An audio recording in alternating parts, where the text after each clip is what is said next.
خبر عاجل. البرلماني الحركي مكاوي يدخل السجن وغرامة 20 مليون سنتيم. إليكم التفاصيل.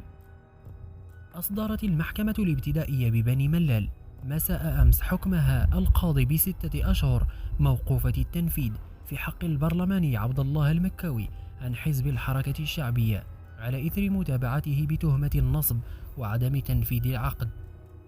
وقضت المحكمة الابتدائية علنيا وابتدائيا وحضوريا ضد هذا البرلماني عبد الله المكاوي ب6 أشهر في السجن موقوف التنفيذ وغرامة مالية كذلك قدرها 5000 درهم مع تحميله الصائر والإجبار في الأدنى.